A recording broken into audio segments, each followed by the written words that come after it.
Consciência e Realidade Nacional, de Álvaro Vieira Pinto. Primeiro volume. A Consciência Ingênua. Esta enorme obra, de Álvaro Vieira Pinto, Consciência e Realidade Nacional, um marco da filosofia brasileira, com bases na dialética e no materialismo histórico, materialismo dialético e filosófico. É formada por 2 volumes. O primeiro volume é intitulado A Consciência Ingênua e o segundo volume é intitulado A Consciência Crítica. Eu vou ler aqui hoje, neste momento, o que se pode chamar de introdução da introdução. Este primeiro volume é dividido, pode-se dizer, em 2 partes, né? Este livro. Uma parte chamada Introdução e a segunda, A Consciência Ingênua, que especificadamente se debruça, se mergulha na consciência ingênua, numa análise crítica da consciência ingênua. A parte da introdução trata de consciência e sociedade, consciência ideológica e desenvolvimento, consciência ocupada e desenvolvimento, consciência ingênua e consciência crítica, consciência política e desenvolvimento, consciência da massa e pensamento brasileiro, e todos os derivados destes tópicos, em que se trata de subdesenvolvimento, industrialização, socioeconomia, massa, sociedade, história, ideologia, através de concepções filosóficas, sessões a partir destes capítulos. E há a parte da consciência ingênua, que trata de caráter sensitivo, caráter impressionista, condicionamento pelo âmbito individual, absolutização da sua posição, incoerência lógica, irascibilidade, incapacidade de dialogar, pedantismo, ausência de compreensão unitária, incapacidade de atuação ordenada, moralismo, idealização dos dados concretos, apelo à violência, desprezo pela massa, culto do herói salvador, messianismo da revolução, admissão da existência de problema supremo, coisificação das ideias, maledicência e precipitação de julgamento, crença na imutabilidade dos padrões de valor, desprezo pela liberdade, intelectualismo na concepção dos problemas sociais, culto ao bom senso, defesa do progresso moderado, ignorância do potencial político na atuação internacional, visão romântica da história, romantismo na concepção das relações econômicas e políticas, pessimismo, ufanismo, saudosismo, primarismo político, ambiguidade e conciliação de ideias incompatíveis e recusa de atribuição de genuidade. Então, eu vou ler aqui o que se pode chamar de introdução da introdução. E nos próximos dias e momentos lerei os capítulos dessa parte da introdução até chegarmos na parte da consciência ingênua.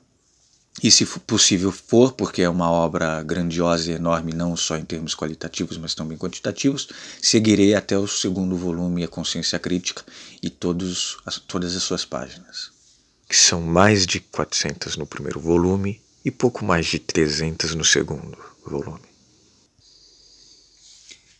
Eu vou me abster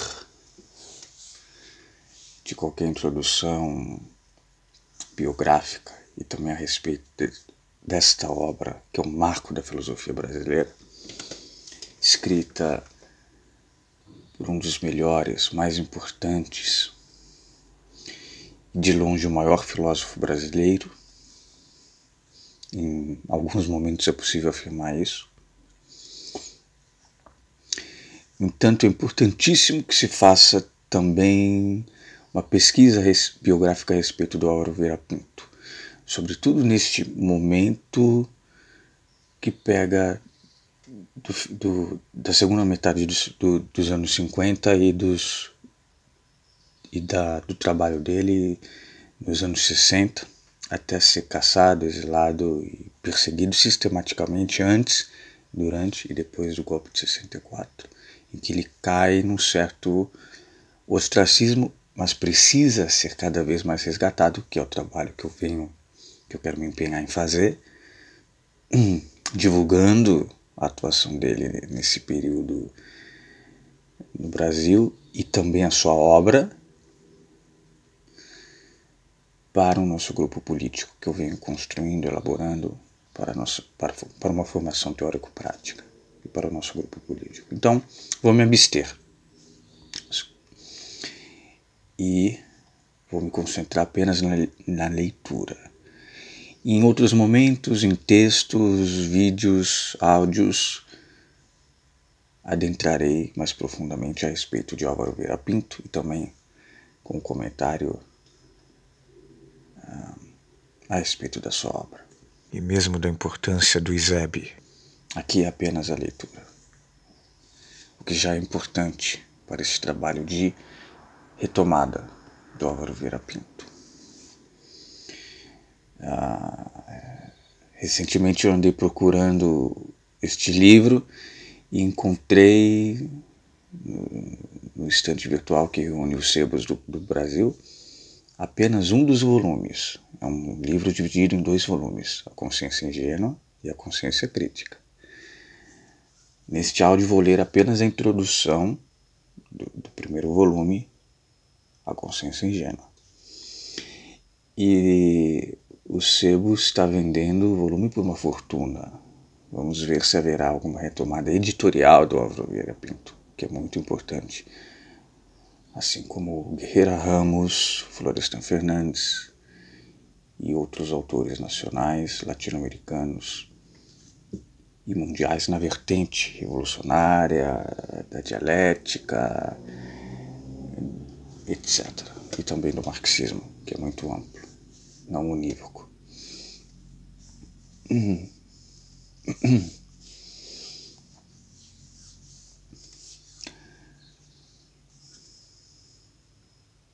Consciência e Realidade Nacional de Álvaro Vieira Pinto.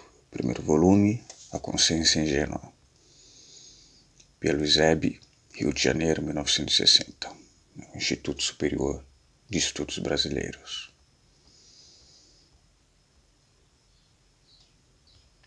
Introdução.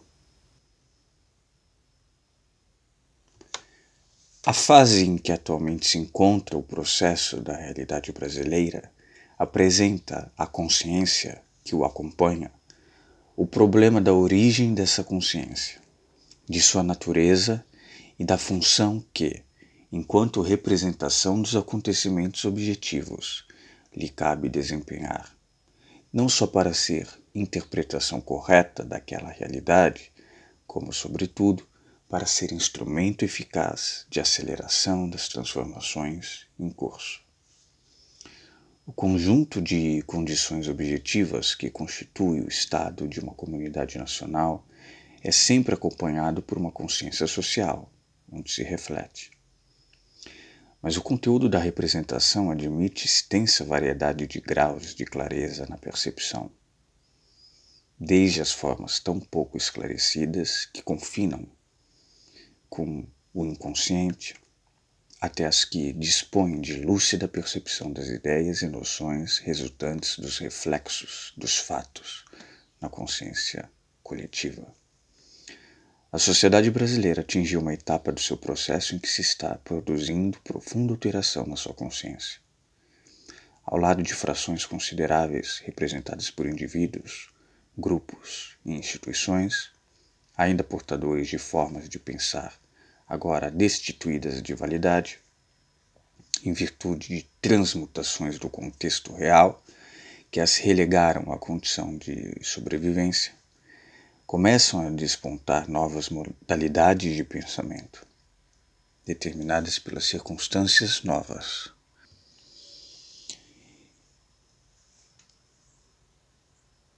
Que devem esclarecer, e diferindo, por isso, das anteriores, ainda presentes, não por simples discordância de opiniões, mas por diferença de ordem qualitativa.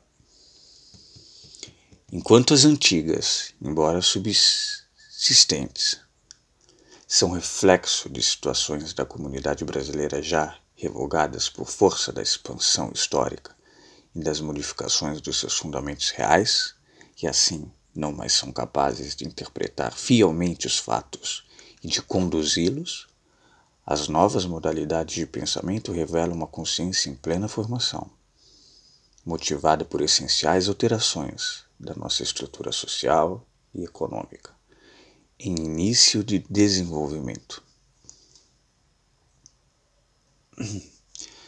Há, indubitavelmente, uma nova consciência em ascensão no seio da sociedade brasileira, mas não sendo ainda dominante, luta por se definir a si própria e refutar os modos de pensar precedentes.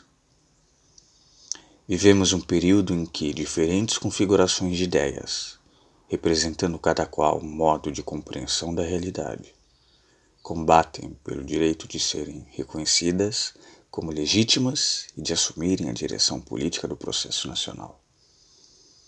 As velhas representações têm tudo a seu favor: o prestígio intelectual, a tradição de comando, os hábitos gerais, a linguagem adequada, exceto a verdade, pois as ideias que exprimem não mais correspondem à lógica dos fatos.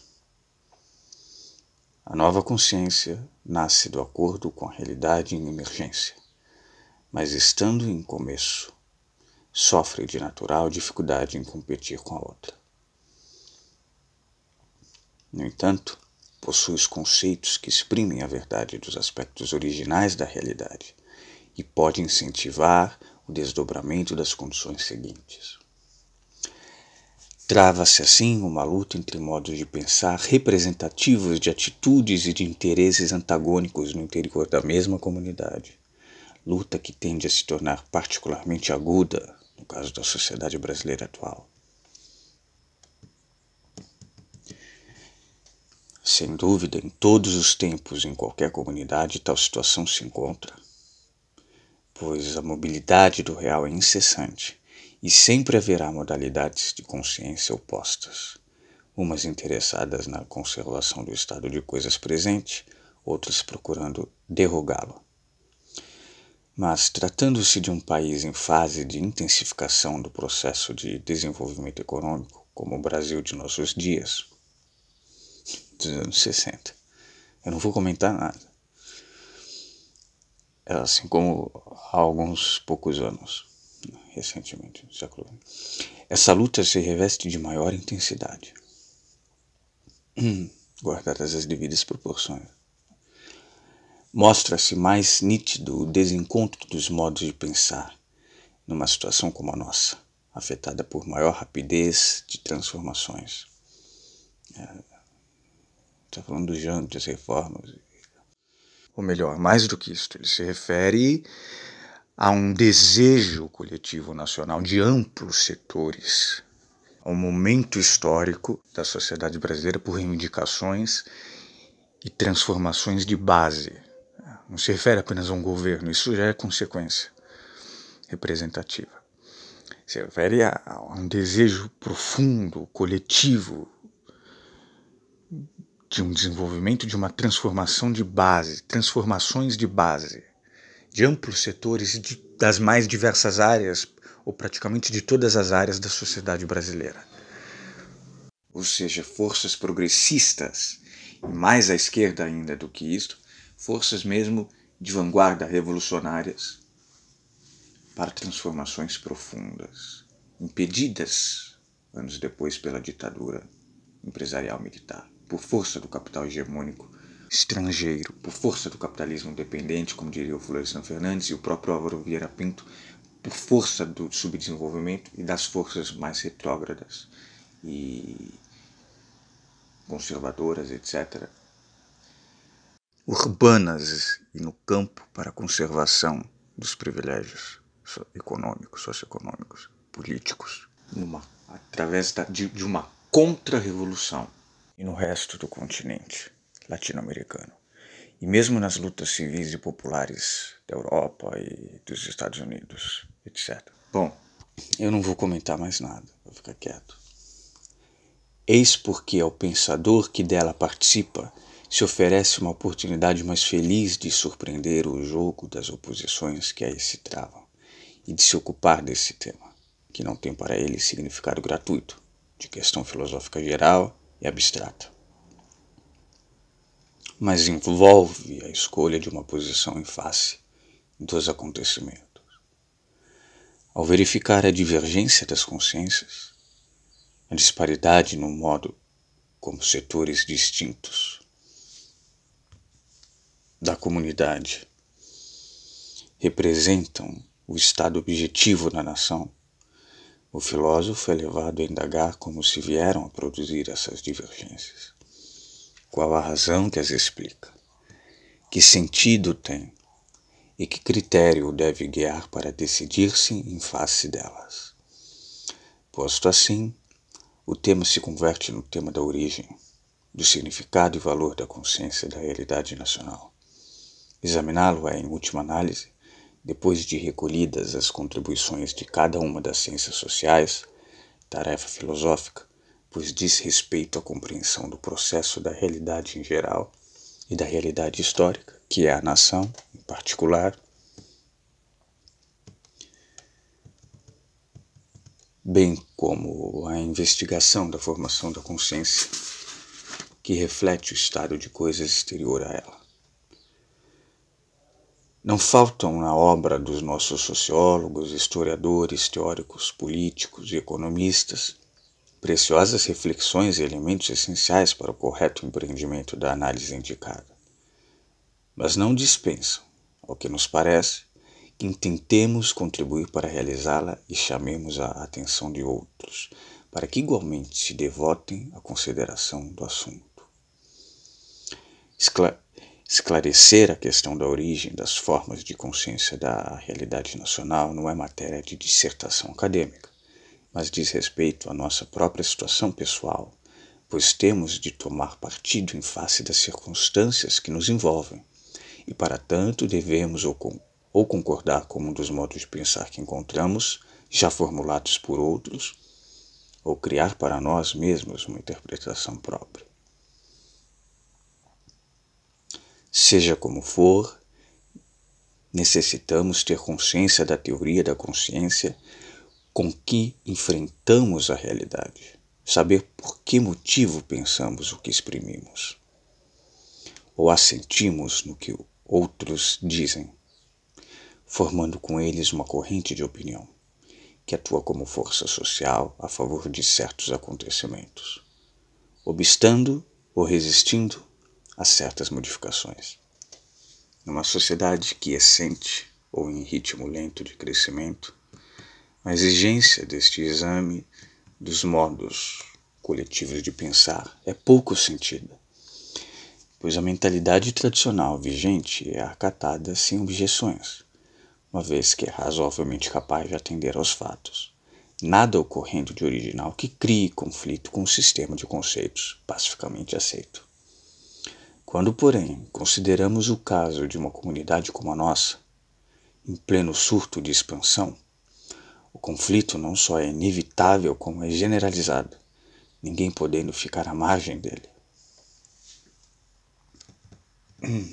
O pensador, que aí se encontra tendo, como os demais cidadãos, de tomar partido no embate ideológico, descobre, entretanto, que lhe compete algo mais do que simplesmente optar por uma das formas de pensar, em competição no meio social, ou mesmo do que elaborar sua maneira original de entender. Cabe-lhe investigar o processo de formação dessa consciência coletiva, explicar por que motivos se constituem diversas modalidades de representação da realidade, e, sobretudo, descrevê-las cuidadosamente para defini-las sem equívocos. Sentindo como tal a sua tarefa específica, o filósofo da nação em desenvolvimento não está apenas resolvendo um problema pessoal, mas trazendo valiosa contribuição ao esforço de toda a comunidade.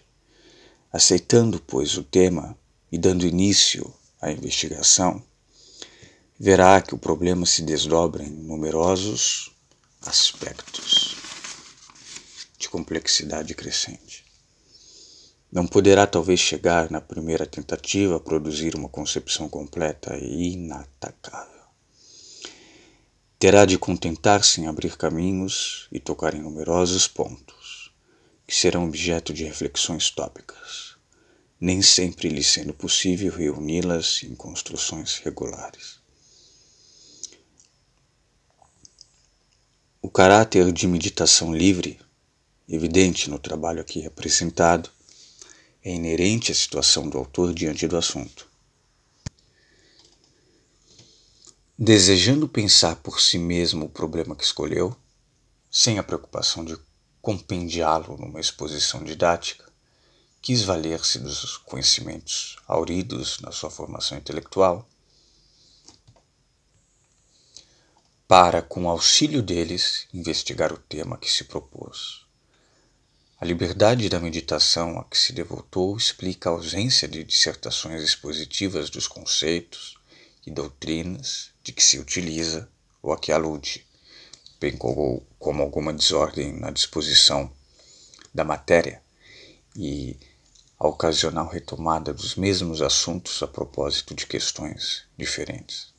Contudo, julga o autor que a unidade do livro, dentro destas peculiaridades, está assegurada pela fidelidade ao objetivo último, esclarecimento das formas, da razão de ser e do valor das diferentes modalidades de representação consciente da realidade nacional.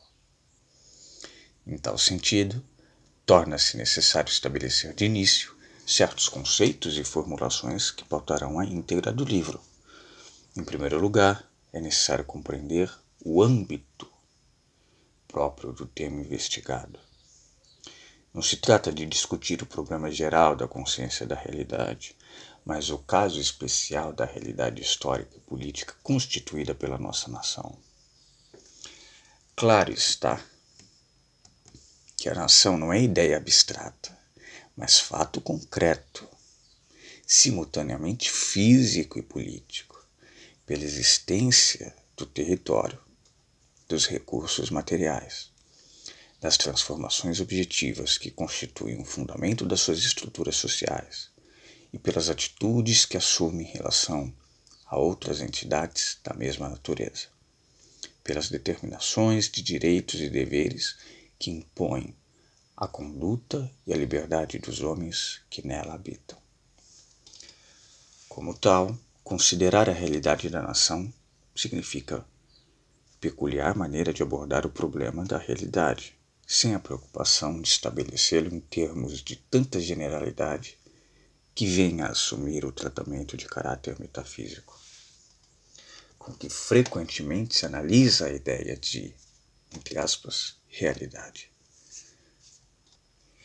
Sendo esta delimitada ao seu aspecto de, abre aspas, realidade de uma nação, fecha aspas, também a questão da consciência que dela se tem precisa ser especificada. Não iremos discutir o problema genérico da relação entre o pensamento e a coisa, entre a consciência e a realidade, mas apenas o das relações entre a representação de uma consciência coletiva e a realidade nacional correspondente. Os caracteres específicos desta relação colocam a questão da consciência em termos especiais, não tão universais quanto os da relação final do pensamento ao ser, mas com aspectos particulares, que importa desde logo elucidar.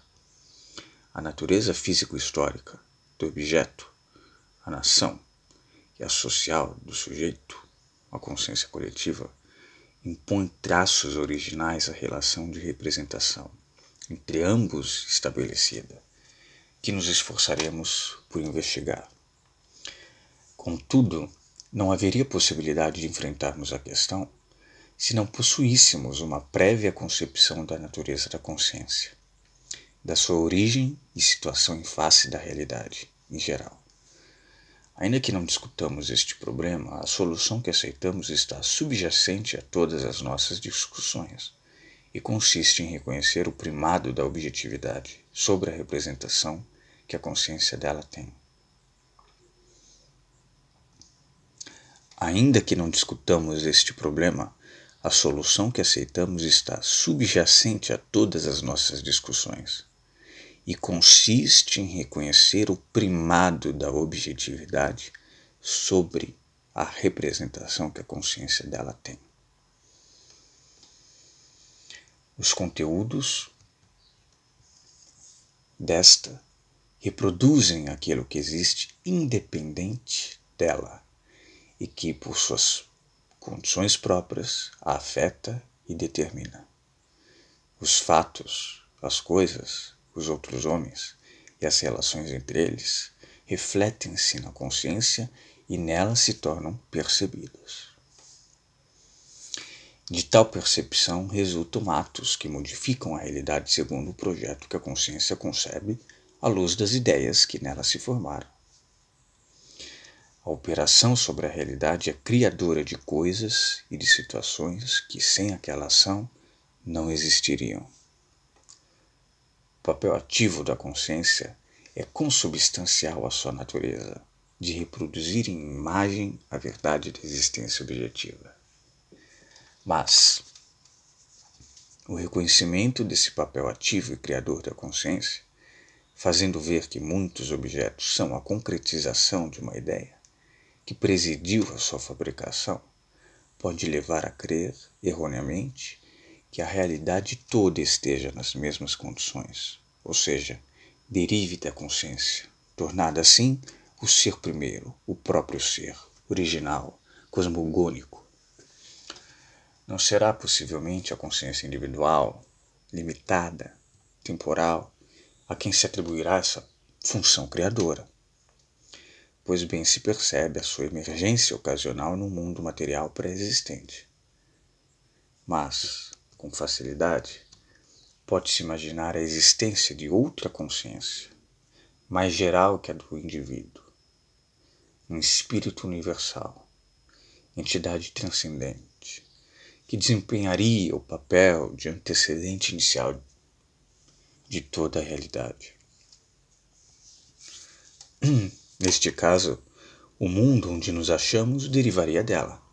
Seria a concretização das ideias em fatos e objetos infinitamente dispersos, mas não teria realidade independente do pensamento.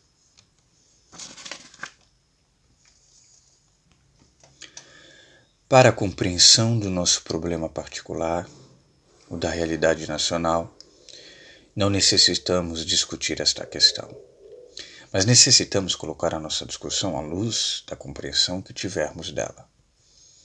Com efeito, não é indiferente para o êxito do esclarecimento intentado e mais ainda para a utilidade que possam vir a ter as consequências deste trabalho,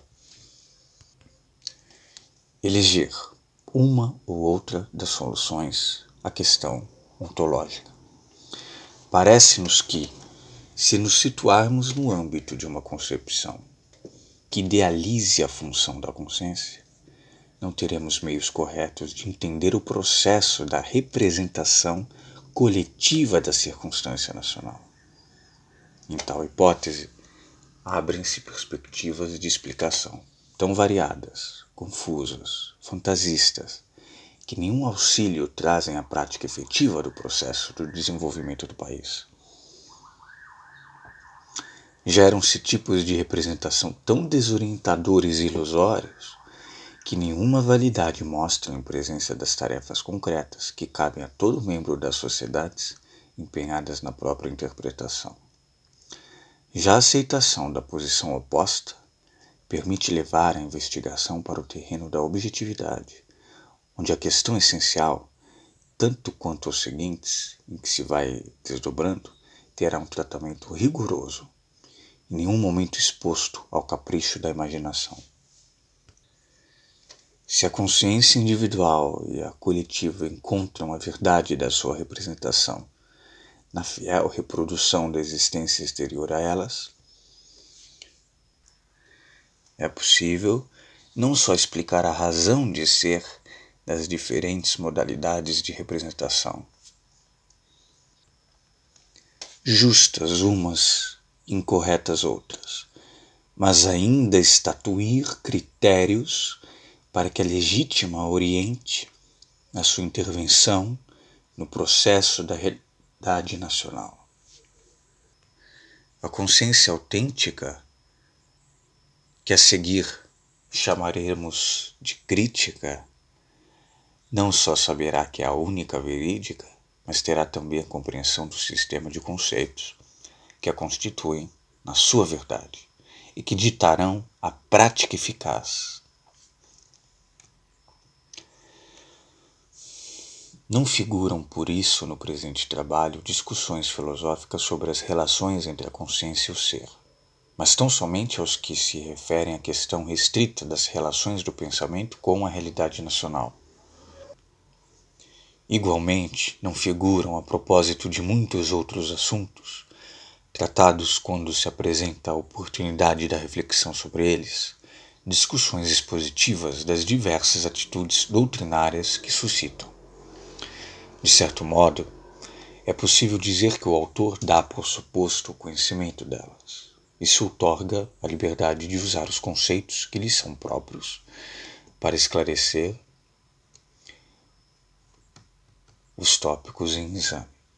Não sendo o livro um tratado expositivo e sim meditação contínua e em grande parte assistemática, a utilização de tais conceitos é lícita e não prejudica o entendimento de algum leitor menos familiarizado com eles, pois o sentido em que são tomados ressalta claro do texto. Deliberadamente não há dissertações doutrinárias, mas apenas a incorporação de alguns produtos da reflexão alheia ao modo de pensar do autor, quando lhe parecem úteis a exprimir a sua própria compreensão. O livro tem por finalidade contribuir para o esforço do desenvolvimento nacional, ao procurar apreciar os reflexos na consciência social das transformações em andamento. Esta é a introdução, eu vou continuar nos próximos tempos. O livro, vamos ver se eu termino, porque é um livro realmente grandioso em termos qualitativos e quantitativos, tanto o primeiro volume quanto o segundo volume. Então esta foi a introdução do primeiro volume do livro Consciência e Realidade Nacional, de Álvaro Vieira Pinto, um livro de filosofia, dialética, também materialista. E este primeiro volume se chama A Consciência Ingênua. O segundo volume da obra é intitulado Consciência Crítica.